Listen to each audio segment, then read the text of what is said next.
श्रीमद् भगवद गीता अध्याय 6 आत्म संयम योग। श्री भगवान बोले, जो पुरुष कर्मफल का आश्रय न लेकर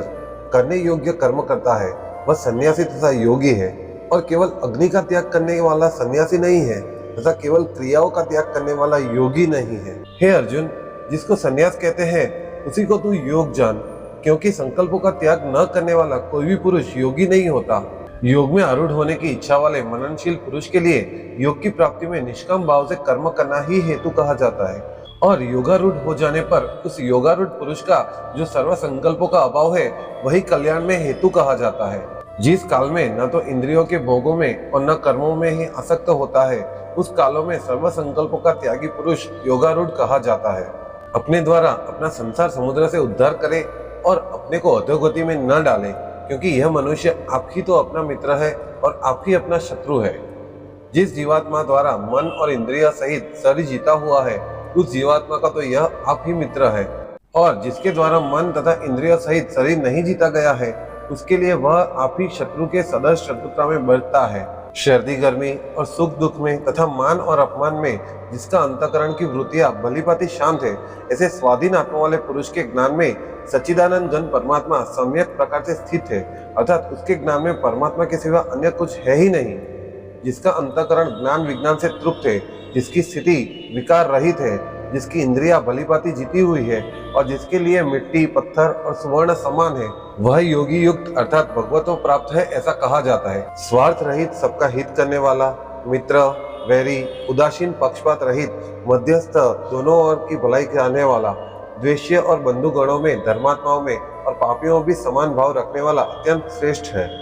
मन और इंद्रिय सहित शरीर को वश में रखने वाला, आशा रहित और संग्रह रहित योगी अकेला ही एकांत स्थान में स्थित होकर आत्मा को निरंतर परमात्मा में लगाए। शुद्ध भूमि में जिसके ऊपर क्रमशः कुशा, वृक्षशाला और वस्त्र बिछे हैं, जो न बहुत ऊंचा है और न बहुत नीचा, ऐसे अपने आसन को स्थिर स्थापन करके उस आसन पर बैठकर चित्त और इंद्रियों की क्रियाओं को वश में रखते हुए मन को एकाग्र करके अंतःकरण की शुद्धि के लिए योग का अभ्यास करें। काया, सिर और गले को समान एवं अचल धारण करके और स्थिर होकर अपनी नासिका के अग्रभाग पर दृष्टि जमाकर अन्य दिशाओं का न देखता हुआ ब्रह्मचारी के व्रत में स्थित, भय रहित तथा भलीभांति शांत अंतःकरण वाला सावधान योगी मन को रोककर मुझ में चित्त वाला और मेरे परायण होकर स्थित हुए।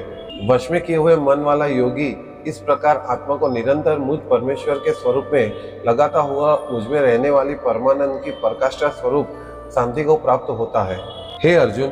यह योग न तो बहुत खाने वाले का, न बिल्कुल न खाने वाले का, न बहुत शयन करने के स्वभाव वाले का और न सदा जागने वाले का सिद्ध होता है। दुखों का नाश करने वाला योग तो यथा योग्य आहार विहार करने वाले का, कर्मों में यथा योग्य चेष्टा करने वाले का और यथा योग्य सोने और जागने वाले का ही सिद्ध होता है। अत्यंत वश में किया हुआ चित्त जिस काल में परमात्मा में ही भलीभांति स्थित हो जाता है, उस काल में संपूर्ण भोगों से स्पृहा रहित पुरुष योग युक्त है, ऐसा कहा जाता है। जिस प्रकार वायु रहित स्थान में स्थित दीपक चलायमान नहीं होता, वैसी ही उपमा परमात्मा के ध्यान में लगे हुए योगी के जीते हुए चित्त की कही गई है। योग के अभ्यास के निरुद्ध चित्त जिस अवस्था में उपनाम हो जाता है और जिस अवस्था में परमात्मा के ध्यान से शुद्ध हुई सूक्ष्म बुद्धि द्वारा परमात्मा को साक्षात करता हुआ सच्चिदानंद घन परमात्मा में ही संतुष्ट रहता है, इंद्रियों से अतीत केवल शुद्ध हुई सूक्ष्म बुद्धि द्वारा ग्रहण करने योग्य जो अनंत आनंद है, उसको जिस अवस्था में अनुभव करता है और जिस अवस्था में स्थित यह योगी परमात्मा के स्वरूप से विचलित होता ही नहीं, परमात्मा की प्राप्ति रूप जिस लाभ को प्राप्त होकर उससे अधिक दूसरा कोई लाभ नहीं मानता, और परमात्मा की प्राप्ति रूप जिस अवस्था में स्थित योगी बड़े भारी दुख से भी चलायमान नहीं होता, जो दुख रूप संसार के संयोग से रहित है तथा जिसका नाम योग है, उसको जानना चाहिए। वह योग न उगताए हुए अर्थात धैर्य और उत्साह युक्त चित्त से निश्चय पूर्वक करना कर्तव्य है। संकल्प से उत्पन्न हो वाली संपूर्ण कामनाओं को निशेष रूप से त्याग कर और मन द्वारा इंद्रियों के समुदाय को सभी ओर से भलीभांति रोककर क्रम क्रम से अभ्यास करता हुआ अप्रति को प्राप्त हो तथा धैर्य युक्त बुद्धि द्वारा मन को परमात्मा में स्थित करके परमात्मा के सिवा और कुछ भी चिंतन न करे।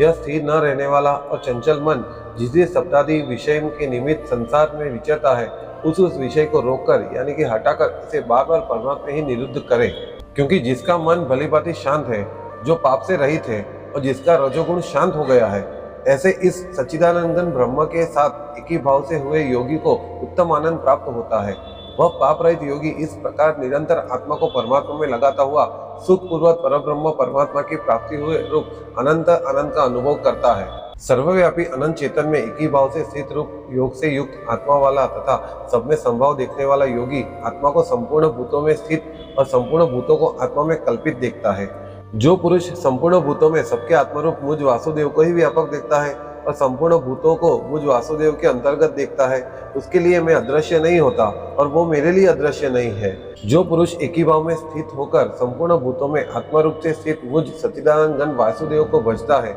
वह योगी सब प्रकार से बरतता हुआ मुझ में ही बरतता है। हे अर्जुन, जो योगी अपनी भांति संपूर्ण भूतों में सम देखता है और सुख तथा दुख को सब में सम देखता है, वह योगी परम श्रेष्ठ माना गया है। अर्जुन बोले, हे मधुसूदन, जो यह योग आपने संभव से कहा है, मन के चंचल होने से मैं इसकी नित्य स्थिति को नहीं देखता हूँ, क्योंकि हे श्री कृष्ण, यह मन बड़ा ही चंचल प्रमर्दन स्वभाव वाला, बड़ा ही दृढ़ और बलवान है, इसलिए इसको वश करना मैं वायु को रोकने की भांति अत्यंत दुष्कर मानता हूँ। श्री भगवान बोले, हे महाबाहो, निसंदेह मन चंचल और कठिनता से वश में होने वाला है, परंतु हे कुंती पुत्र अर्जुन, यह अभ्यास और वैराग्य से वश में होता है। जिसका मन वश में किया हुआ नहीं है, ऐसे पुरुष द्वारा योग दुष्प्राप्य है, और वश में किए हुए मन वाले प्रत्यक्षशील पुरुषों द्वारा साधन से उसका प्राप्त होना सहज है। यह मेरा मत है। अर्जुन बोले, हे कृष्ण, जो योग में श्रद्धा रखने वाला है किंतु संयमी नहीं है, इस कारण जिसका मन अनंत काल में योग से विचलित हो गया है, ऐसे साधक योग की सिद्धि को अर्थात भगवान साक्षात्कार को न प्राप्त होकर किस गति प्राप्त होता है? हे महाबाहो, क्या वह भगवत प्राप्ति के मार्ग में मोहित और आश्रय रहित पुरुष छिन्न भिन्न बादल की भांति दोनों ओर से भ्रष्ट होकर नष्ट तो नहीं हो जाता? हे श्री कृष्ण, मेरे इस संशय को संपूर्ण रूप से छेदन करने के लिए आप ही योग्य है, क्योंकि आपके सिवा दूसरा कोई संशय इसका छेदन करने वाला मिलना संभव नहीं है। श्री भगवान बोले, हे पार्थ, उस पुरुष का न तो इस लोक में नाश होता है न ही परलोक में, क्योंकि हे प्यारे, आत्म उद्धार के लिए अर्थात भगवत प्राप्ति के लिए कर्म करने वाला कोई भी मनुष्य दुर्गति को प्राप्त नहीं होता। योग भ्रष्ट पुरुष पुण्यवान के लोगों को अर्थात स्वर्ग आदि उत्तम लोगों को प्राप्त होकर उनमें बहुत वर्षों तक निवास करके फिर शुद्ध आचरण वाले श्रीमान पुरुषों के घर में जन्म लेता है, अथवा वैराग्यवान पुरुष उन लोगों में न जाकर ज्ञानवान योगियों के ही कुल में जन्म लेता है। परंतु इस प्रकार का जो यह जन्म है वो संसार में निसंदेह अत्यंत दुर्लभ है। वहाँ उस पहले शरीर में संग्रह किए हुए बुद्धि संयोग को अर्थात समबुद्धि रूप योग के संस्कारों को अनायास ही प्राप्त हो जाता है, और हे कुरुनंदन, उसके प्रभाव से वह फिर परमात्मा की प्राप्ति रूप सिद्धि के लिए पहले से भी बढ़कर प्रयत्न करता है। वह श्रीमान के घर में जन्म लेने वाला योग भ्रष्ट पराधीन हुआ भी उसके पहले भी अभ्यास से निसंदेह भगवान की ओर आकर्षित किया जाता है, तथा समबुद्धि रूप योग की जिज्ञासु भी वेद में कहे हुए सकाम कर्मों के फल को उल्लंघन कर जाता है। परंतु प्रयत्न पूर्वक अभ्यास करने वाला योगी तो पिछले अनेक जन्मों के संस्कार बल से इसी जन्म में संसिद्ध होकर संपूर्ण पापों से रहित हो फिर तत्काल ही परम गति को प्राप्त हो जाता है। योगी तपस्वियों से श्रेष्ठ है, शास्त्र ज्ञानियों से भी श्रेष्ठ माना गया है, और सकाम कर्म करने वालों से भी योगी श्रेष्ठ है। इसलिए हे अर्जुन, तू योगी हो।